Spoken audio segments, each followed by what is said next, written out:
Okay, everybody, it's Kevin Wadsworth and Patrick Cohen from Northstar Badcharts.com, and we're very, very pleased to welcome our special guest today. That's Dale Pinkert from Forex Analytics. Hi, Dale. How you doing? Nice to see you, Kevin. And first time I've seen you, Kevin. Patrick, how are you? Nice to be with you guys. Uh, Great to bat around the markets with a couple of pros, which I Stop it. consider both of you guys to be. Well, I think when it comes to foreign exchanges and foreign currencies, I think you're very much the in the driving seat. Well, I wore my U.S. dollar shirt. You're, ma- It's you're an making it. American flag, but the title of the shirt is America in Distress. For real. And you could see it on some levels. On other levels, you look at the S&P and Nasdaq, everything's wonderful, and you look at Tesla and everything's wonderful. And here we are in front of the Fed and everything, all the event risk this week. I think we're really entering a very interesting time, and yeah, we'll get to the markets, but I thought we might start with, hey, Dale, why your handle Forex Stop Hunter? Huh? You You guys saw know the that I could probably I've interviewed myself before. Anyway, so and part of it's having fun. So why Forex Stop Hunter? So guys, I started as a runner on the floor of the CME. So came out of college, 1975. We were in a recession. I was a journalism major. I didn't think about broadcast journalism when I look back at it, but there was nothing really there. I could work for an insurance company. But I grew up in Chicago, and a lot of friends of mine from high school were down at the Merc, working on the floor of the CME, and some of them were fortunate enough to have been staked by their families where they bought seats, and they were already traders wearing the red jacket, and runners and clerks like me were the serfs on the floor wearing the gold jackets. And I said to myself, one day I'll get one of those red jackets. But when I started, I was a runner. So back then they took the orders over the phone and a teletype. Okay, so I not know. quite far as back as when I started, where I would have a little glass thing and a ticker tape running through it. When I used to trade with W.D. Gann and wow. Charles Dow and Jesse Livermore. I'm just kidding, Patrick. Yes, that's I'm not that old. So anyway, I noticed as a runner, every order that had STP at the end of it, the guys that held the big deck filling paper, they would separate the stops from limit orders, and they were very interested in stops. And so I kind of would start keeping an eye on it, and there'd be times where there'd be big blocks of stops. Now then it was open outcry, still happens. It's algos, it's other things looking for liquidity, and but on the floor you'd hear an audible roar when they would run stops. A lot of floor traders knew there were buy stops above the market. They'd get long into the election of the buy stops. It would give them liquidity. They'd sell into the buy stops. And oh, I noticed that sometimes it was either high or low of the day, kind of where panic or greed, really setting in, and you actually heard a roar from the floor. So, um, you know, stop hunts. There's something that we all live with as traders. And, I think a lot of people make mistakes with their stops because they put them where everyone else has them. mm, So people ask me, Dale, well, how do you know where they are? And all you have to do is imagine you're flat a market and say, I want to be long, and where would you put your stop? And normally it's under the previous swing low, right? I mean, so that where everyone's stops are. yeah. Okay, so and I think that people need to let their trades breathe because sometimes the market will take out that stop by, I've seen as little as 1 or 2 pips or ticks, whatever you want to call them, and reverse. And, you know, you should give if you're going to use a swing high or low, you should give it more tolerance on the stop. So, you know, it really has to prove itself by taking out that high or low, not just, you know, trade around it and elect stop. So I thought Forex Stop Hunter would be a good handle. That's how I came up with it. You know, so, you know, and you can, I mean, aren't there times you guys as technicians, you know, you'll see some type of triple top, triple bottom, you know, something keeps knocking at the door, and you know that everyone who's buying against that area has stops underneath it. Sometimes you could go in with the mentality is I don't think this support or resistance is going to hold, and I want to be there for when it comes out for at least a trade, because I know there'll be people getting out, short squeeze, longs liquidated. So you know, just having a mindset. Most people don't say that to themselves when they're looking at a chart or a trade. Where are the stops? It makes Yeah, it's total interesting sense. when Could you're change talking your about that. perspective.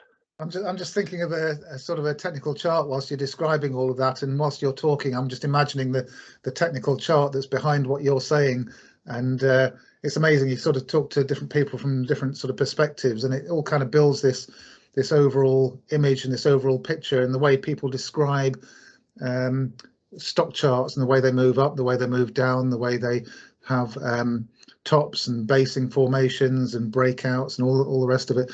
Everyone uses a slightly different language to describe how this process takes place, but it's a lot of it's down to, as you say, psychology, market psychology, algorithms. There's quite a lot of science and mathematics involved in all of this, of course, and it's fun. That's where I find it fascinating. But yeah, and sometimes it's not the same day it takes out the stops. I mean, yeah, you could have something that looks like a breakout, and you know, it may take a couple of days before it negates a breakout. So those are some of the best trades, because you have people leaning the wrong way after a false breakout. They went with it. You know, on the upside there aren't any shorts left, and everyone's long, and so if that area gets taken out, it's a pretty good signal. So yeah, Well, false breakouts I think are a big Yeah. deal in these markets. there's so I want to ask the question if those false breakouts, like you said, like it's a false breakout on daily chart. Like, would you zoom out, let's say, to a monthly chart to try to avoid the quantities of those false breakouts? Yeah, you're not going to see as I can't trade off a monthly. I love looking through a telescope at a market, for, you know, long-term bias, but you know, I can't make trading decisions. I want to see false breakouts. For example, you know, I think you guys have in the public's seen my face enough. So Yeah. I mean, we had a perfect example of it on Friday, right? Here it is. And I have a little gift for you guys. I know your bias for gold and silver, and I was just looking at the gold-silver ratio, and that's why silver's getting pounded compared to gold. But this looks like it could have been the top, and where you could put in a right shoulder here. just And waiting for your chart to appear on the screen at the moment, Dale. are they on the screen? We see Yeah.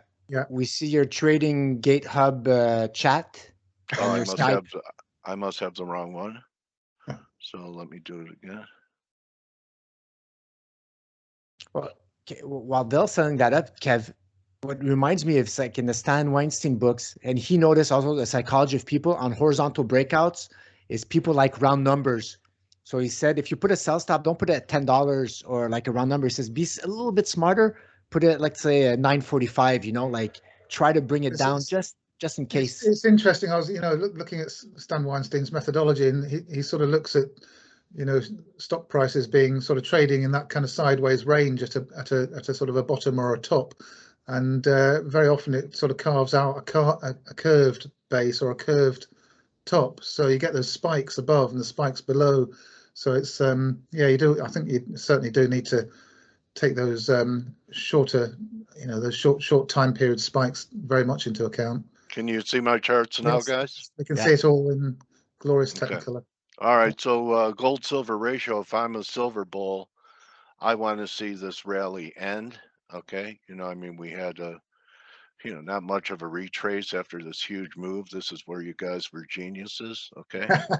And we all go through periods What? where We're always markets. geniuses. Well, okay, but this is when you were, everyone loved you. How do you like me now? When Yeah. silver was on its way up. But I look at this right now, and if this is a little head and shoulders, and we're failing from up here, and we're going to make new lows.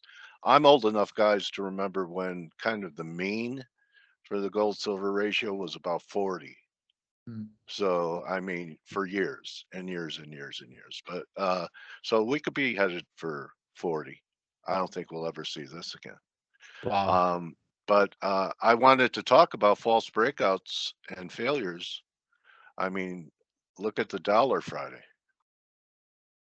So 93.50 was a big area, right? Big area. And I was looking for a breakdown because, any market that gives me, and this was kind of an important area in the dollar, the 93.5 level was a breakout. And, it came here and it wasn't rallying off. It wasn't rallying off it. And any market that says, well, Dale, you didn't buy the first test of the breakdown. I know you're a little slow. So I'm going to give you about 4 or 5 days to buy it at the same area because Mr. Market's, just going to accommodate me. So I knew this wouldn't hold, but I didn't know that we would take it out and within, an hour or two, we negated the breakout. And now, that changed the whole picture of the dollar. Now, I think we're headed back towards where I thought there'd be a battleground in the dollar up around the 95, 96 level.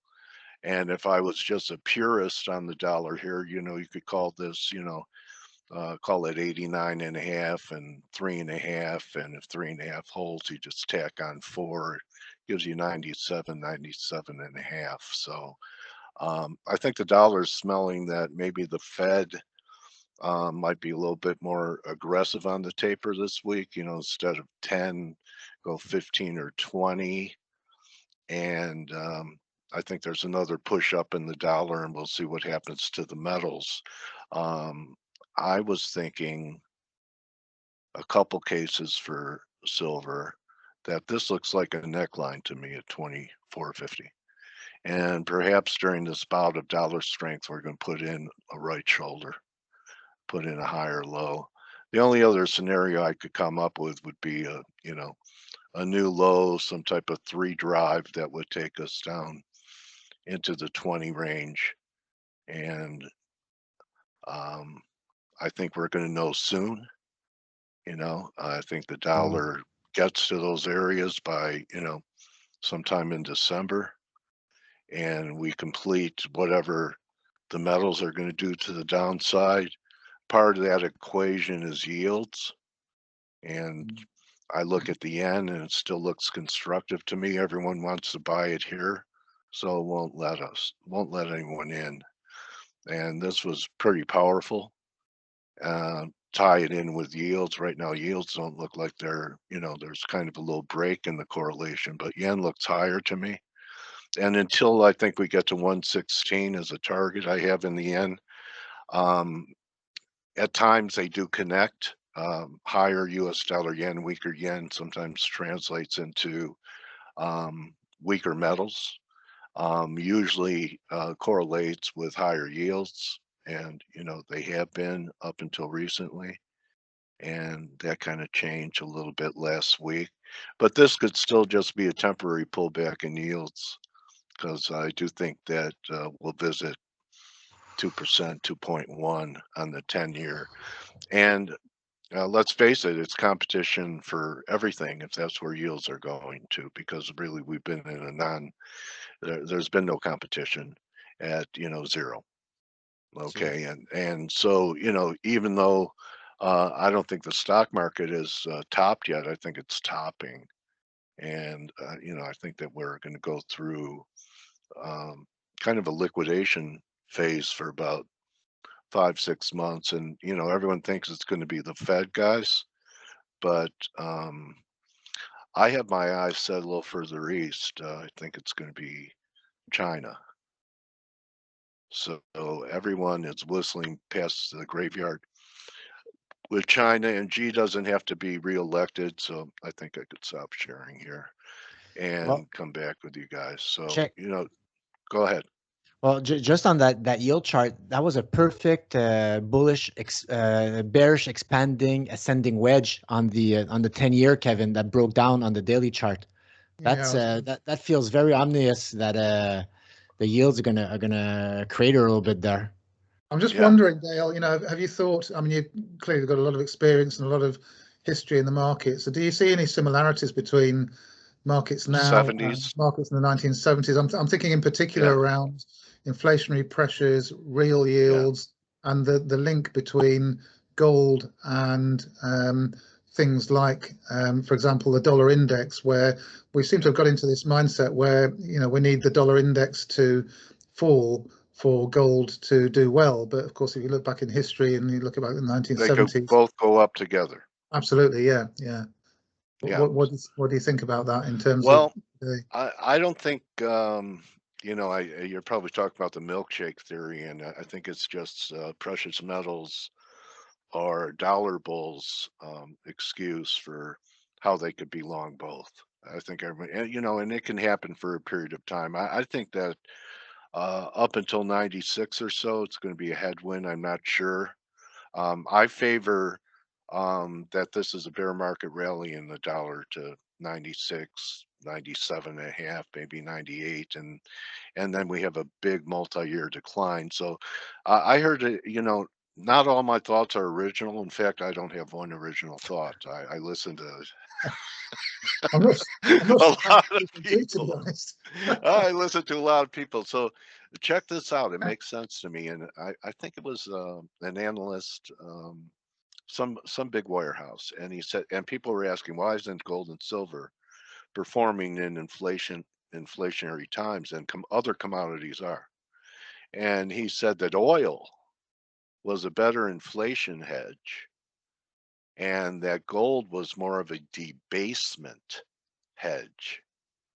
So it still seems to be true that gold acts better during times of dollar weakness. I don't see that changing yet. I think it could change, but I haven't seen it change yet. Have you guys?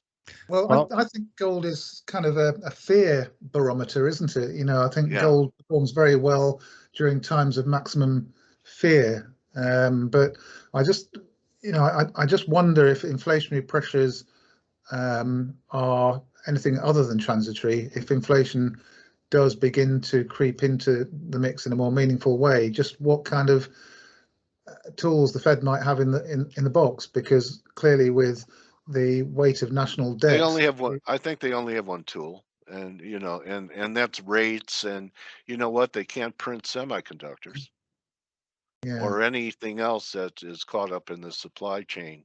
But they don't have the tools for a crisis like this. The only tool they have would cause a recession. So What, their choice, raising rates, you mean? yeah, like tightening. Yeah, Yeah, yeah. and you create a bit a downturn, economic downturn, and people pull in their horns. That would take away from the problem of demand. Uh, Strong demand met with, bottlenecks everywhere.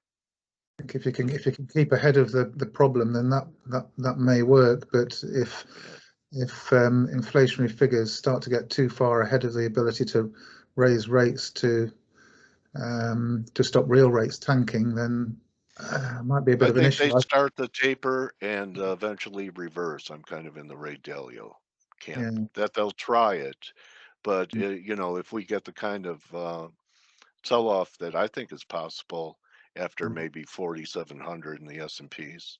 And I actually thought that maybe the market would hold together until the spring because of the Olympics in Beijing.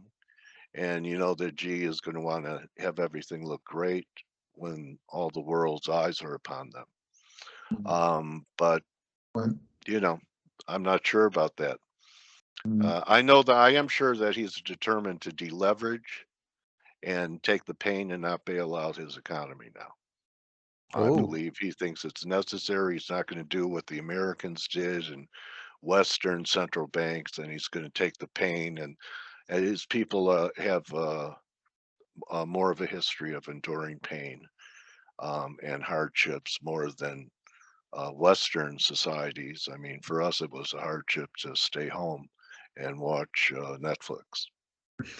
We're so soft, Dale. We're so soft. Yeah, We've yeah. we've been. I remember like listening to Joe Rogan and right before the COVID 2018. Oh, this is the best time ever in humanity. We're living in and you know it's like it's the same thing as in trading. When you think you're going to the moon and Bitcoin's going to 1 million and the Nasdaq's never going to stop and gold's just a stupid paperweight.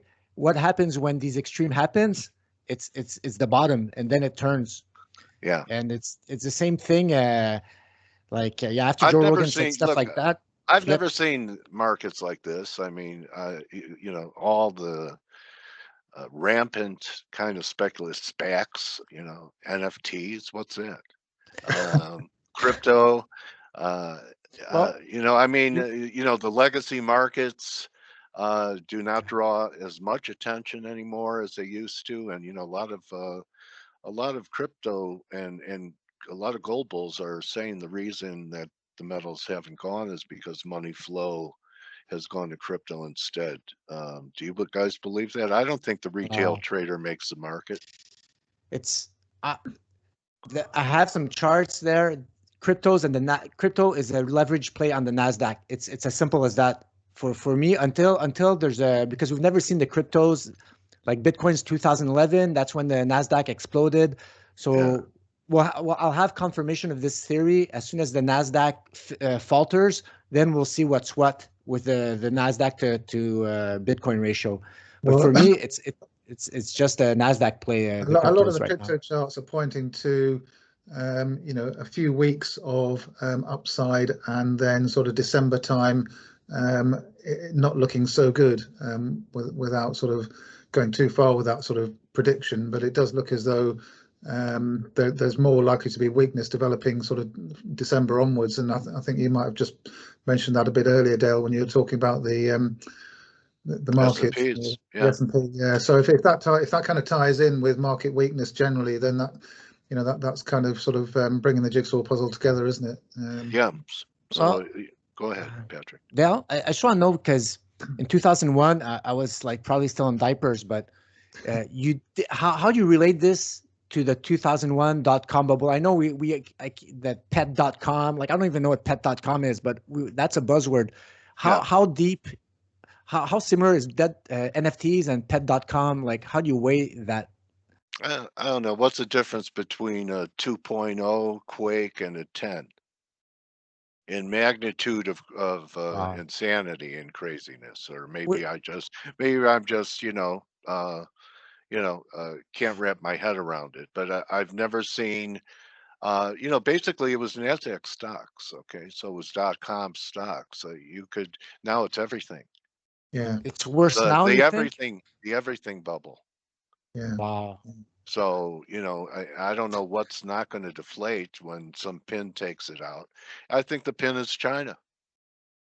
Mm, You know, market analysts can't have it both ways. In 2007, 8, if you guys were in the markets, you were probably reading things like this. You know, China's still growing and they weren't really affected by the housing crisis. And they're an engine of growth that will help pull us out of the Great Recession. mm, Right? Okay. So now they're much bigger in percentage of GDP, global GDP, right? yeah. And if they can drag us out of recession, they could drag us into one. Oh yeah. Yeah. There's no doubt about that, I'm sure. So I mean, everyone was focused on them when, you know, that big what's the name of that big failure that they let Evergrande. go, Evergrande, Yeah. and now, you know, some of the Chinese tech stocks rallied and everything's rallying, but this is just the beginning of what Xi is going to do. So Mm, I think he's going to pop the world's bubble. Wow. mm. Well, they've certainly got enough gold stockpiled in China to sort Yeah, of they're ready. ride it out, I dare say. And wheat as Yeah, wheat they've got. goes to new highs. Yeah. Yeah, they're ready. Yeah, I think from a commodity side of things, they're probably as well prepared as or better prepared than anybody else. Yeah, and you have to think that if China has its way, it's not with Dixie going to 120. It's more like Dixie going to 60, Yeah, 55, right? And yeah. that's how you get your targets. Some of your, you know, Well, some of the Rod some of the charts Serling, do Twilight suggest, yeah. Zone, 20 billion an ounce for an ounce of silver. Yeah. Well, yeah. I have The only some thing, I have some in my closet, guys. I'm good. You didn't lose it in a boating accident then? So it's the only thing, if I could add about this US dollar and how it impacts gold, there's one chart for me that kind of crystallized. It's the inflation adjusted US Oh. dollar that tracks gold to yeah, almost perfection. And for me, it's like inflation adjusted, it's like it combines everything, combines rates, combines debasement, combines inflation, it combines the whole macro landscape. So even if the US dollar spikes like to 120, if the inflation is so high that that chart just looks terrible and flatlines, gold is going to reflect that as a mirror copy of that chart. yeah, and that was where it really should be compared to what it is now. Is that what you're saying, Patrick? No, well, right now, if you do it, you do the charts there, like on your screen, It gold's should be exactly. five. It should be 5,000. No, Is that it's exactly what it's supposed to be gold right now. There's Okay. no, it's at 2000. When the inflation, the DXY inflation adjusted breaks down, then gold's going to move up.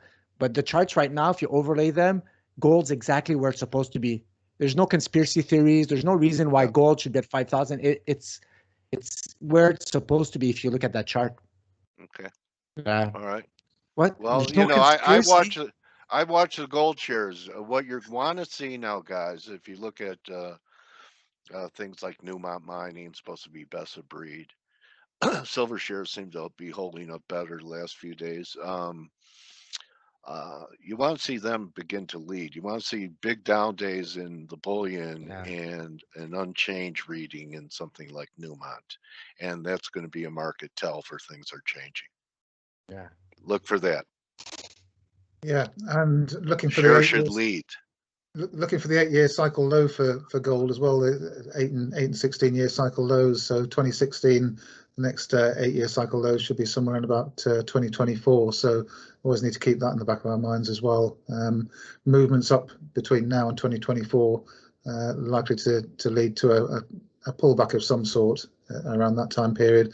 Also pretty close to the US elections, of course. I think that's November 2024, which the US elections very often tie in very well with low points in the gold market. But yeah, lots of jigsaw pieces to bring together over the next few years. Yeah, That's for sure, Bill. you know, it was whoever said, "May you live in interesting times." We do, and you know, live to trade another day. It's okay to be wrong, but you know, you don't want to have it, you know, wipe you out. And you know, I don't think this is said enough that people really need to be trading only with risk capital. Yeah. And you know, and to me, risk capital is imagine the check, and you strike a match and you light it up, and if that bothers you, it's not risk capital. Yeah. And suitability, you know, there are a lot of people in these markets that probably shouldn't be in these markets, like Fed governors and chairmen.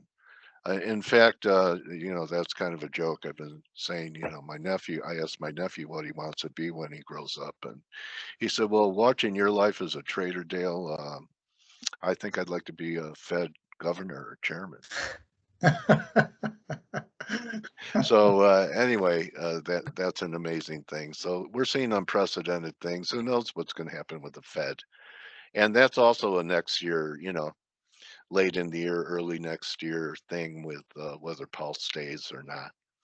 And anyway, he'll have to reverse his taper by then, or I guess Laurel Brainerd will be the Fed chairman next year. You know, it kind of this reminds me of 2018, where autopilot. Remember the Fed Yeah. autopilot? Yeah. The markets just tanked, and then he did a 180, and that was when gold just priced all the crazy stuff we're seeing now. It started moving up. Yeah, he started. It is similar. He went and he sang "Kumbaya" with Bernanke and Yellen, and all of a sudden, yeah, he reversed. So we'll see what happens. They will begin to taper. One of the guys I interview, I like Peter Bookvar. He says the Fed is not data dependent; they're S&P dependent. And if we start trading under 3,000 S&Ps sometime in the spring, he'll end the taper. Beautiful. And I hope you're going to come back, Dale, so we could talk about that when that happens. yeah, and yeah, I'd be glad to. I know I have you guys scheduled, and sometimes we Yeah. miss each other, but I root for you guys, and really appreciate you letting me be on the other side of the mic. This is where I started, and then I said, and you guys are doing it too. Who better to ask the questions than those that have been asked, It's right? I love it. I Yeah. like So we ought to like start a club, hosts. Everyone's doing it now. It's not unusual. and Everyone copied me, man.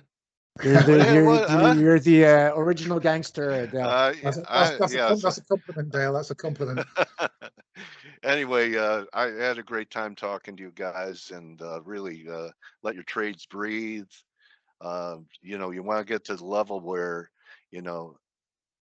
every trade is just another, where you don't get too elated when things are going well and fetal when they're not. It's just another trade.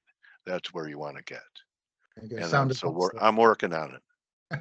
Some very, very good advice there from Dale Pinkert. So good luck in the markets, guys.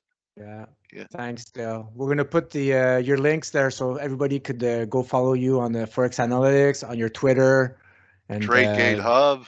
TradeGate Hub, guys. Go check out Dale, man. Dale's been great for the community there for forever. There, he's one of the first ones to reach out to me to do an interview way back when, and it's great stuff sharing all this knowledge.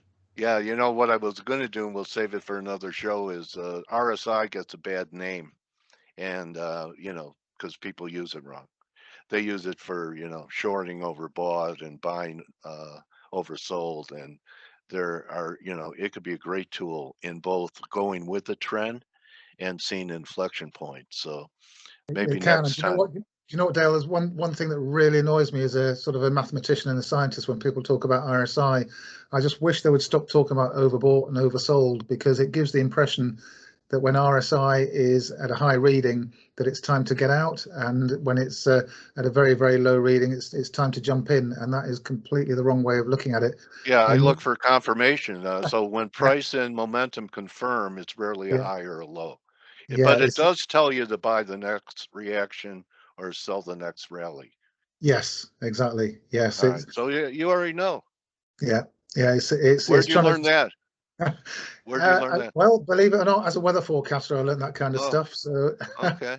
in a previous life as a meteorologist, but it's it's just trying to get people to sort of understand how to use statistics and mathematics and probability. It's so once you understand it, once the penny drops and you can get your head around these things, it makes a big difference to your trading and your trading success. Yeah, it's going to be interesting to see what a lot of people talking about global warming, what they have to say during the coming new ice age. Well, that is something for another show there. That is definitely something for another. Great laughing and batting the markets around with you guys. All right. Dale, love it. Thank you for having me. Take care, Dale. Cheers now. Bye-bye. Bye-bye.